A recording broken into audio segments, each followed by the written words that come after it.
Sebelum saya akhiri, nih ada banyak yang bertanya. Tolong dengar dengan serius, ini serius. Di banyak yang bertanya di medsos, supaya sekali jawab enak sini. Ustadz, bagaimana pendapat Ustadz tentang penutupan masjid selama PPKM di Jakarta? Satu, saya pengikut fatwa Majelis Ulama, bukan pribadi.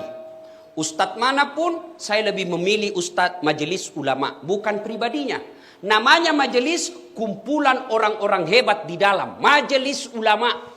Di majelis itu ada ahli fikih, ada ahli sejarah, ada ahli bahasa, ada ahli filsafat, ada ahli sosial. Semua berkumpul, bermusyawarah dan memutuskan rumah ibadah di PPKM untuk sementara dianjurkan untuk tidak datang ke masjid. Tapi di Jakarta, bukan di Pindrang. Tidak semua masjid di Indonesia ditutup, khusus Jakarta. Kenapa Jakarta? Terlalu banyak korban COVID. Maka Majelis Ulama menganjurkan untuk sementara beribadah di rumah. Tuh. Yang kedua, berkait ini. Bertanya, kenapa Pale masjid ditutup, pasar dibuka? Ya kan biasa kita bertanya begitu toh? Paham ima decek-deceng. Paham dengan baik. Semua fungsi-fungsi masjid boleh dipindahkan dan dilakukan di rumah. Saya ulang, semua fungsi-fungsi masjid boleh dipindah ke rumah dan dilaksanakan di rumah. Apa maksudnya? Sholat berjamaah boleh di rumah. Berdoa boleh di rumah. Ngaji boleh di rumah. Zikir boleh di rumah. Tapi fungsi-fungsi pasar tidak bisa kau pindahkan ke rumah. Mau beli beras, tidak ada beras, beli kau di rumahmu. Cocok kok pak, belu berak kok. Habis gas, mau masak kebutuhan pokok, tidak ada. Kalau tutup semua, di mana ki beli?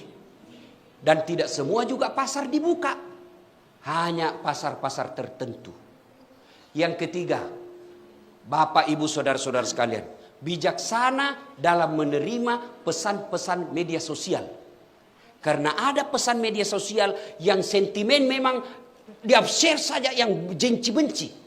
Habis energi, habis tenaga hanya untuk berdebat.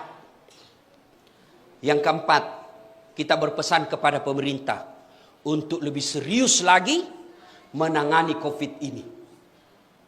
Yang kelima, kepada saudara-saudara kami para pengusaha, kepada saudara-saudara kami para pengusaha, terutama mereka yang bergerak di bisnis alat kesehatan, tolong jangan jadikan COVID ini, jangan jadikan wabah ini sebagai ladang bisnis.